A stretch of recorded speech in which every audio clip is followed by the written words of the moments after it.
Infosys, TCS, tech Mahindra, Wipro లాంటి దేశీయ tech కంపెనీల గురించి అందరికీ తెలుసు. కానీ ఈ కంపెనీలన్నిటికీ పోటీగా ఈ కంపెనీల కంటే వేగంగా ఎదిగి ప్రపంచవ్యాప్తంగా క్లయింట్లను సంపాదించి వేల మందికి ఉద్యోగాలు ఇవ్వడంతో పాటు వేల కోట్ల ఆదాయం చూపించి టెక్ దిగ్గజం అనే పేరును సాధించిన మన తెలుగువారు స్థాపించిన కంపెనీ ఒకటి ఉంది. అదే సత్యం కంప్యూటర్స్. రామలింగరాజు అంటే ఎవరికి తెలియకపోవచ్చు, కానీ సత్యం రామలింగరాజు అంటే మాత్రం చాలా మంది టక్కును గుర్తుపట్టేస్తారు. అంతలా ఆయన పేరు సాధించాడు. రామలింగరాజు సత్యం కంప్యూటర్స్ అనే కంపెనీని స్థాపించి ఒక మెరుపులా మెరిసి మరలా అంతలోనే సాధించిన పేరు, ప్రతిష్ట అంతా ఒక్కసారిగా పోగొట్టుకున్నారు. తప్పుడు లెక్కలు, ఫేక్ ఇన్వాయిస్లు, వచ్చిన దానికన్నా ఎక్కువ లాభాలు చూపించడం, షేర్ వాల్యూ పెంచి ఇన్వెస్టర్లను మోసం చేయడం, ఆడిటింగ్ మోసాలు, ఇలా కంపెనీ మొత్తం తప్పులు తరగగా మార్చి ఒక భారీ కుంభకోణానికి రామలింగరాజు కారణమయ్యాడు. దాంతో సత్యం కంప్యూటర్స్ కాస్త సత్యం స్కామ్ అని మీడియాలో రావడం మొదలైంది. రాత్రికి రాత్రి వేల కోట్ల రూపాయల ఇన్వెస్టర్ డబ్బు ఆవిరైంది. అలా 2009లో దేశవ్యాప్తంగా సంచలనం సృష్టించిన సత్యం కంప్యూటర్ స్కామ్ అసలు ఎలా జరిగింది, రామలింగరాజు చేసిన మోసాలేంటి, వీరు ఇంత మోసానికి పాల్పడడం వెనుక ఉన్న కారణం ఏంటి అనే ఈ విషయాలనే ఈ వీడియోలో మీకు తెలపబోతున్నాను. వీడియో అనేది చాలా ఇన్ఫర్మేటివ్గా ఉంటుంది, ఇంట్రెస్టింగ్గా ఉంటుంది. సో మిస్ కావద్దు. అండ్ ఇలాంటి మరిన్నో ఇన్ఫర్మేటివ్ వీడియోస్ని మీ కొరకు తెచ్చేందుకు మీ సపోర్ట్గా ఈ వీడియోకి జస్ట్ లైక్ చేయండి చాలు. సో ఇక లేట్ చేయకుండా let's get into the video.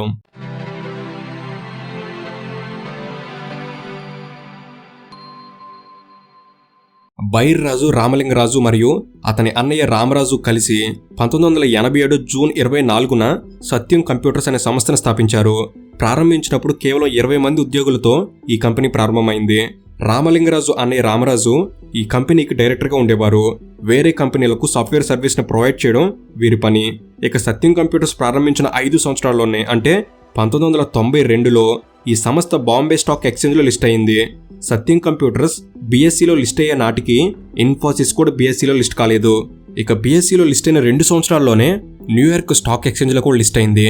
అలా ఒక ఇండియన్ కంపెనీ ఇంటర్నేషనల్ కంపెనీగా మారింది. సత్యం కంప్యూటర్స్ క్రమంగా ఉద్యోగులను పెంచుకుంటూ పోయింది. స్టాక్ ఎక్స్చేంజ్లో లిస్టెడ్ కంపెనీ అయినప్పటి నుంచి సత్యం కంప్యూటర్స్కి క్లయింట్లు కూడా అదే స్థాయిలో పెరిగారు. దాంతో ఇండియాలో కూడా చాలా కంపెనీలకు సాఫ్ట్వేర్ సర్వీస్ ఇవ్వడం మొదలుపెట్టారు. అమెరికాలో జనరల్ మోటార్స్, జనరల్ ఎలక్ట్రికల్స్ లాంటి పెద్ద కంపెనీలు సత్యం కంప్యూటర్స్ సేవలను వినియోగించుకున్నాయి. అమెరికాలో సాఫ్ట్వేర్ సర్వీస్ ప్రొవైడ్ చేసే కంపెనీల కన్నా సత్యం కంప్యూటర్స్ చాలా తక్కువ ధరకి సాఫ్ట్వేర్ సర్వీస్ అందించేది. దాంతో ఎక్కువగా అమెరికా కంపెనీస్ సత్యం కంప్యూటర్స్కి క్లయింట్లుగా మారాయి. దాంతో కేవలం 20 మంది ఉద్యోగులతో మొదలైన ఈ సంస్థ కొద్ది సంవత్సరాల్లోనే వేల మందికి ఉద్యోగాలు ఇచ్చే స్థాయికి ఎదిగింది. దాంతో స్టాక్ మార్కెట్లో ఇన్వెస్టర్లు కూడా పోటీ పడి మరీ సత్యం కంప్యూటర్స్ షేర్స్ కొన్నారు. అలా సత్యం కంప్యూటర్స్ పబ్లిక్ ఇష్యూ ద్వారా ఇన్వెస్టర్ల నుంచి చాలా పెట్టుబడులు సంపాదించింది. దాంతో కంపెనీకి కూడా బాగా లాభాలు రావడం మొదలైంది. దాంతో సత్యం కంప్యూటర్స్కి అనుసంధానంగా మరో 2 కంపెనీలను రామలింగరాజు స్థాపించాడు. అవే సత్యం ఇంటర్నెట్ సబ్సిడరీ మరియు సత్యం ఇన్ఫోవే. ఈ 2 కంపెనీలు కూడా 1999లో న్యూయార్క్ స్టాక్ ఎక్స్చేంజ్లో లిస్ట్ అయ్యాయి. ఇక 2000 సంవత్సరం వచ్చేసరికి సత్యంలో ఉద్యోగుల సంఖ్య 5000కు చేరింది. ఆ రోజుల్లో ఒక తెలుగు కంపెనీ మన దేశంలోనే కాకుండా ప్రపంచవ్యాప్తంగా గుర్తింపు పొందుతూ లాభాలు సంపాదించడం అనేది ఒక గొప్ప రికార్డ్. అంతేకాకుండా 2000 సంవత్సరంలో హైదరాబాద్లో ఐటీ అభివృద్ధి చెందుతున్న సమయంలో హైదరాబాద్లో పుట్టిన కంపెనీ ప్రపంచవ్యాప్తంగా పేరు సంపాదించడం హైదరాబాద్కి కూడా మంచిది అని అప్పట్లో ప్రభుత్వం భావించింది. దాంతో అప్పటి ప్రభుత్వం సత్యం కంప్యూటర్స్కి అన్ని రకాలుగా ప్రోత్సాహాలిచ్చింది. సత్యం కంప్యూటర్స్ ఒకానొక సమయంలో ఫార్చ్యూన్ 500 కంపెనీస్లో ఉన్న 183 కంపెనీలకు ప్రోగ్రామింగ్, డెవలపింగ్ లాంటి సాఫ్ట్వేర్ సేవలను అందించింది. ఇక 2006 సంవత్సరానికి సత్యం కంప్యూటర్స్ టర్నోవర్ సంవత్సరానికి 100 కోట్లు దాటింది. దాంతో 2007లో రామలింగరాజుకు కేంద్ర ప్రభుత్వం నుంచి బెస్ట్ ఎంటర్ప్రీనర్ అవార్డు కూడా లభించింది. ఇక 2008 సంవత్సరానికి సత్యం కంప్యూటర్ల క్లయింట్ల సంఖ్య 600 దాటింది. ఆ సంవత్సరం సత్యం కంప్యూటర్స్ 200 కోట్ల టర్నోవర్ సాధించింది. అలా రామలింగరాజు సత్యం కంప్యూటర్స్ స్థాపించిన 2 సంవత్సరాల్లోనే ఊహించని విధంగా లాభాలు సంపాదించారు. ప్రపంచవ్యాప్తంగా పేరు సంపాదించారు. దాదాపు 50,000 మందికి ఉద్యోగాలు కల్పించారు. అలాగే ఇండియాలోనే కాకుండా మొత్తం 34 దేశాల్లో సత్యం కంప్యూటర్స్ బ్రాంచ్లు ఏర్పాటయ్యాయి. అలా సత్యం కంప్యూటర్స్ ఇండియాలోనే టాప్ 4 సాఫ్ట్వేర్ కంపెనీగా ఎదిగింది. దాంతో సత్యం కంప్యూటర్స్ సామాజిక కార్యక్రమాలు చేయడం కూడా మొదలుపెట్టింది. అప్పట్లో ప్రభుత్వం ప్రారంభించిన ఉచిత అంబులెన్స్ సర్వీసులు సత్యం కంప్యూటర్స్ భాగస్వామ్యంలో నడిచేవి. నిజానికి సత్యం కంప్యూటర్స్ ఈ 20 సంవత్సరాల్లో అభివృద్ధి చెందిన దానికన్నా 2000 సంవత్సరం తర్వాత ఎక్కువ అభివృద్ధి సాధించింది. దాంతో 2000 సంవత్సరం వరకు అంతా బాగానే ఉంది. కానీ ఊహించిన దానికంటే ఎక్కువ లాభాలు వస్తుండడంతో 2001లో సత్యం రామలింగరాజుకు ఒక ఆలోచన వచ్చింది. సరిగ్గా ఇక్కడే సత్యం కంప్యూటర్స్ పతనం మొదలైందని చెప్పొచ్చు. అదేంటంటే హైదరాబాద్లో అభివృద్ధి చెందుతున్న రియల్ ఎస్టేట్లో పెట్టుబడులు పెట్టాలనే ఆలోచన రావడం. అయితే రామలింగరాజు 2000 సంవత్సరం తర్వాత హైదరాబాద్ వేగంగా అభివృద్ధి చెందడం గమనించాడు. దాంతో రియల్ ఎస్టేట్ వ్యాపారంలో పెట్టుబడి పెడితే భవిష్యత్తులో మంచి లాభాలు వస్తాయి అనుకున్నాడు. దాంతో సత్యం కంప్యూటర్స్ లాభాలను రియల్ ఎస్టేట్ వ్యాపారంలో పెట్టుబడిగా పెట్టడం మొదలుపెట్టాడు. వచ్చిన లాభాలను పెట్టుబడిగా పెట్టాడు కాబట్టి అందులో తప్పేముంది అనుకోవచ్చు. కానీ ఒకసారి కంపెనీ స్టాక్ ఎక్స్చేంజ్లో లిస్ట్ అయిన తర్వాత ఆ కంపెనీలో వచ్చే లాభంలో షేర్ హోల్డర్స్కి, బోర్డు మెంబర్స్కి కూడా వాటా ఉంటుంది. కానీ రామలింగరాజు కంపెనీలో వచ్చే లాభాలను బోర్డు మెంబర్ల అనుమతి లేకుండా ఖర్చు పెట్టడం మొదలుపెట్టాడు. రామలింగరాజు సత్యం కంప్యూటర్స్ బోర్డ్ ఆఫ్ డైరెక్టర్స్కి మరియు ఇన్వెస్టర్స్కి తెలియకుండా సొంతంగా రియల్ ఎస్టేట్ వ్యాపారం చేయడానికి 2 కంపెనీలను స్థాపించాడు. అవే మైటాస్ ప్రాపర్టీస్, మైటాస్ ఇన్ఫ్రా. 1998 జులైలో మైటాస్ ఇన్ఫ్రా ప్రారంభమైంది. 2005 మేలో మైటాస్ ప్రాపర్టీస్ ప్రారంభమైంది. ఈ కంపెనీలు హైదరాబాద్లో భూములు కొనడం, అమ్మడం, అపార్ట్మెంట్లు నిర్మించి విక్రయించడం మరియు ప్రభుత్వ కాంట్రాక్టులు చేయడం చేస్తుండేవి. ఈ కంపెనీలకు సత్యం కంప్యూటర్స్కి ఎటువంటి సంబంధం లేదు. కేవలం రామలింగరాజు అత్యాశ వల్ల ఈ కంపెనీలు పుట్టుకొచ్చాయి. సత్యం స్పెల్లింగ్ని రివర్స్ చేస్తే మైటాస్ అని వస్తుంది.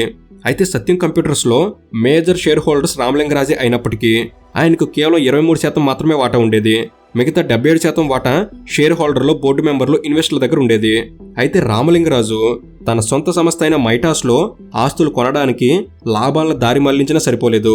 దాంతో 23% వాటాను విక్రయించడం మొదలుపెట్టాడు. సరిగ్గా ఇక్కడే రామలింగరాజు ఇంకో మోసానికి పూనుకున్నాడు. అదేంటంటే తన వాటా షేర్లు అమ్ముకుంటే వెంటనే డబ్బులు వస్తాయి. ఆ డబ్బు పూర్తిగా రామలింగరాజుకే దక్కుతుంది. ఆ డబ్బుతో రియల్ ఎస్టేట్ వ్యాపారం చేయవచ్చు. కానీ రామలింగరాజు తన వాటా అమ్ముకోవడం కోసం కంపెనీలో ఎక్కువ లాభాలు వస్తున్నట్టు చూపించాడు. ఫేక్ ఇన్వాయిస్లు క్రియేట్ చేశాడు. కంపెనీ వాల్యూ అమాంతం పెంచేశాడు. దాంతో సత్యం కంప్యూటర్ షేర్స్ కొనడానికి ఇన్వెస్టర్లు ఎగబడ్డారు. అలా షేర్ వాల్యూ కూడా పెరిగింది. షేర్ వాల్యూ పెరగడం వల్ల రామలింగరాజుకు తన వాటా షేర్లు అమ్ముకున్నప్పుడు ఎక్కువ డబ్బు వచ్చేది. అలా వచ్చిన డబ్బుతో తన సొంత రియల్ ఎస్టేట్ కంపెనీ మైటాస్ పేరుతో భూములు కొన్నాడు. అలా 2001 సంవత్సరంలో 23% ఉన్న రామలింగరాజు వాటా 2008 సంవత్సరం వచ్చేసరికి 8% పడిపోయింది. అంటే అర్థం చేసుకోవచ్చు రామలింగరాజు ఏ రకంగా తన వాటా అమ్ముకొని సొమ్ము చేసుకున్నాడు అని. ఇలా 2001 నుంచి మొదలుపెట్టి 2008 వరకు 7 సంవత్సరాల పాటు జరిగింది. అయితే 2004లో అప్పటి ప్రభుత్వం హైదరాబాద్లో మెట్రో రైల్ ప్రాజెక్టు కోసం టెండర్లు పిలిచింది. అయితే రామలింగరాజు హైదరాబాద్లో సాఫ్ట్వేర్ దిగ్గజంగా ఎదగడంతో ప్రభుత్వంతో కూడా మంచి సంబంధాలు ఉండేవి. అన్ని రాజకీయ పార్టీలతో ఆయనకు పరిచయాలు ఏర్పడ్డాయి. దాంతో మెట్రో రైలు టెండర్ రామలింగరాజుకు చెందిన మైటాస్ ఇన్ఫ్రా కంపెనీకి దాదాపు కన్ఫర్మ్ అయింది. దాంతో మెట్రో రైలు ప్లాన్ మొత్తం రామలింగరాజుకు తెలిసిపోయింది. కానీ ఆఖరి నిమిషంలో మైటాస్ కంపెనీకి మెట్రో లాంటి భారీ కాంట్రాక్ట్ చేసేంత అనుభవం, డబ్బు లేవని ఆ కాంట్రాక్ట్ను L&T కంపెనీకి ఇవ్వడం జరిగింది. కానీ రామలింగరాజుకి హైదరాబాద్లో ఏ మార్గాల నుంచి మెట్రో రైలు వెళ్తుందో ప్లాన్ తెలిసిపోవడంతో ఆ మార్గాల్లో రామలింగరాజు భూములు కొనడం మొదలుపెట్టాడు. దానికోసం 2004 తర్వాత అకౌంట్స్ మ్యానిపులేట్ చేయడం ఎక్కువైంది. సత్యం కంప్యూటర్స్కి సంబంధించిన అప్పులను తక్కువ చేసి చూపించడం, బ్యాంక్ బ్యాలెన్స్ ఎక్కువ చేసి చూపించడం, ఫిక్స్డ్ డిపాజిట్లు ఉన్న దానికన్నా ఎక్కువ చూపించి ఫిక్స్డ్ డిపాజిట్ల మీద అధిక వడ్డీ వస్తుందని నమ్మించడం, క్లయింట్ల నుంచి రావాల్సిన బిల్స్ ఎక్కువ చేసి చూపించడం, ఇలా కంపెనీకి అధిక ఆదాయం ఉంది అని ఇన్వెస్టర్లను నమ్మించడానికి చేయవలసిన అన్ని పనులు రామలింగరాజు చేశాడు. వీటికి సంబంధించిన తప్పుడు పత్రాలు సృష్టించడం, ఫోర్జరీలు చేయడం, ఫేక్ ఇన్వాయిస్లు క్రియేట్ చేయడం లాంటి తప్పుడు పనులకు రామలింగరాజు పూనుకున్నాడు. అలా దాదాపు 7,500 కోట్ల రూపాయల వరకు తప్పుడు లెక్కలు చూపించాడు. 2008 సంవత్సరం సెప్టెంబర్లో చూపించిన లెక్కల ప్రకారం సత్యం కంప్యూటర్స్ బ్యాంక్ బ్యాలెన్స్ 5,040 కోట్లు, క్లయింట్ల నుంచి రావాల్సిన బిల్స్ 490 కోట్లు. అయితే రామలింగరాజు మాత్రం 2,651 కోట్లను చూపించాడు. కంపెనీ కొన్న అప్పులు మొత్తం 1,230 కోట్ల రూపాయలు తక్కువ చేసి చూపించాడు. నిజానికి కంపెనీ ఆదాయం 2,212 కోట్లు అయితే దాన్ని 2,700 కోట్లకు చూపించాడు. ఆపరేటింగ్ ప్రాఫిట్ 61 కోట్లు అయితే 640 కోట్లను చూపించాడు. అయితే 2007 సంవత్సరం సెప్టెంబర్ లెక్కలతో పోల్చుకుంటే 42% అధిక లాభం వచ్చినట్లు లెక్కలు చెప్పాడు. ఈ తప్పుడు లెక్కలను నమ్మించడానికి తప్పుడు డాక్యుమెంట్లు సృష్టించాడు, తప్పుడు బిల్లు సృష్టించాడు. అలా ప్రతి సంవత్సరం లెక్కలన్నీ తప్పుగా చూపిస్తూనే ఉన్నాడు. అయితే ప్రతి లిస్టెడ్ కంపెనీ సంవత్సరానికి 4 సార్లు అంటే ప్రతి 3 నెలలకు ఒకసారి ఆడిట్ జరిపి ఆ నివేదికను సెబీ, ICAI లాంటి సంస్థలకు ఇవ్వాలి. సత్యం కంప్యూటర్స్ కూడా ప్రెస్ వాటర్ హౌస్ కూపర్స్ అనే సంస్థని ఆడిటింగ్ కోసం నియమించుకుంది.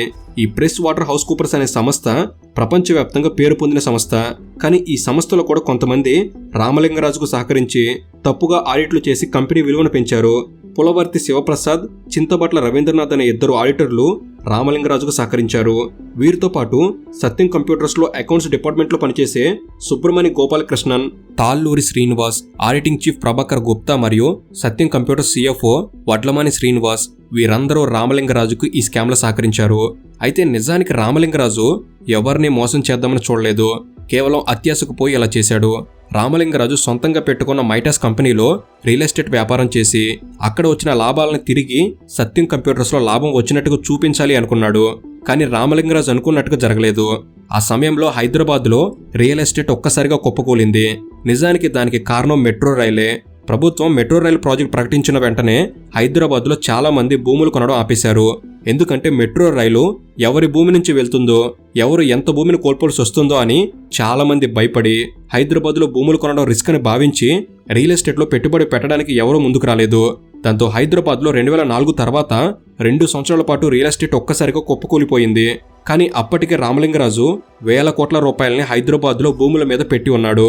ఆ సమయంలో ఆ భూముల్ని అమ్మినా రామలింగరాజు పెట్టుబడి పెట్టిన డబ్బు కూడా తిరిగి వచ్చే పరిస్థితి లేదు. అయితే రామలింగరాజు చేస్తున్న తప్పులు రోజు రోజుకి మితిమీరడంతో రామలింగరాజుకు ఒక ఆలోచన వచ్చింది. సత్యం కంప్యూటర్స్ లో తప్పుగా చూపించిన 7,500 కోట్ల రూపాయలను కవర్ చేయడానికి 2008 డిసెంబర్ 16 జరిగిన సత్యం కంప్యూటర్స్ బోర్డు మీటింగ్ లో రామలింగరాజు ఒక ప్రతిపాదనని బోర్డు ముందు పెట్టాడు. అదేంటంటే సత్యం కంప్యూటర్స్ ద్వారా మైటాస్ ఇన్ఫ్రా మైటాస్ ప్రాపర్టీస్ లో 7,680 కోట్ల రూపాయలు పెట్టుబడులు పెట్టి ఆ కంపెనీలను కొందామని చెప్పాడు. దీనిని CFO వడ్లమాని శ్రీనివాస్ కూడా సపోర్ట్ చేశాడు. రాబోయే రోజుల్లో ఐటీలో ఎక్కువ ఆదాయం రాకపోవచ్చు, కాబట్టి రియల్ ఎస్టేట్లో పెట్టుబడి పెడితే సత్యం కంప్యూటర్స్కి కూడా మంచిదని చెప్పాడు. అయితే రామలింగరాజు నిర్ణయాన్ని ఇన్వెస్టర్లందరూ వ్యతిరేకించారు. ఆ సమయంలో మైటాస్ కంపెనీకి పెద్దగా లాభాలు రావడం లేదు. కాబట్టి ఇంత భారీ మొత్తంలో పెట్టుబడి మైటాస్ మీద పెట్టడం రిస్క్ అవుతుందని చాలామంది భావించారు. రామలింగరాజు తన నిర్ణయం చెప్పిన వెంటనే అమెరికాలో సత్యం కంప్యూటర్ షేర్ పతనమైంది. $12.5 ఉన్న సత్యం కంప్యూటర్ షేర్ వాల్యూ $5 పడిపోయింది. ఆ తర్వాత రోజు ఇండియాలో సత్యం షేర్ వాల్యూ 30% పతనమైంది. ఒక్కరోజే సత్యం కంప్యూటర్స్ ఇన్వెస్టర్లు 4,610 కోట్ల రూపాయలు నష్టపోయారు. వెంటనే రామలింగరాజు చేసేదేం లేక మైటాస్లో పెట్టుబడి పెట్టే ఆలోచనని విత్డ్రా చేసుకుంటున్నట్లు ప్రకటించాడు. దాంతో సత్యం షేర్ల పతనం కొంత ఆగింది. ఈ సంఘటన జరిగిన తర్వాత సత్యం కంప్యూటర్స్ నుంచి 5 బోర్డు మెంబర్లు రాజీనామా చేశారు. చాలా మందికి రామలింగరాజు మీద అనుమానం ఎక్కువైంది. నిజానికి రామలింగరాజు చేస్తున్న విషయం ఆయన దగ్గర వ్యక్తులకు ముందుగానే తెలుసు అనే ఆరోపణలు కూడా ఉన్నాయి. సత్యం కంప్యూటర్స్ లో కొందరు బోర్డు మెంబర్స్ వాళ్ళ షేర్లు ఎక్కువ రేటు ఉన్నప్పుడే అమ్ముకొని నష్టం జరగకుండా జాగ్రత్త పడ్డారు అనే ఆరోపణలు ఉన్నాయి. ఇలా వరుస దెబ్బలు తగలడంతో రామలింగరాజు పూర్తిగా చేసేదేం లేక 2009 జనవరి 7న రామలింగరాజు సత్యం కంప్యూటర్స్ లో చేస్తున్న మోసాలను పబ్లిక్ ప్రెస్ మీట్ పెట్టి ఒప్పుకున్నాడు. ఈ స్కామ్ లో తాను తన అన్న రామరాజు ఇద్దరం మాత్రమే ఉన్నామని, సత్యం కంప్యూటర్స్ బోర్డు మెంబర్స్ కి కానీ తన కుటుంబ సభ్యులకు కానీ దీని గురించి తెలియదని ప్రకటించాడు. రామలింగరాజు నేరం ఒప్పుకున్న వెంటనే దేశం మొత్తం కంగుతిన్నది. వ్యాపార వర్గాల్లో ఒక్కసారిగా చర్చ మొదలైంది. సత్యం కంప్యూటర్ షేర్లు కుప్పకూలాయి. ఒక్కరోజే 14,000 కోట్ల ఇన్వెస్టర్ల సంపద ఆవిరయ్యింది. రామలింగరాజు నేరం అంగీకరించిన మరుసటి రోజే అంటే 2009 జనవరి 8న పోలీసులు అరెస్ట్ చేశారు. ఈ వ్యవహారం రాజకీయంగా కూడా దుమారం రేపింది.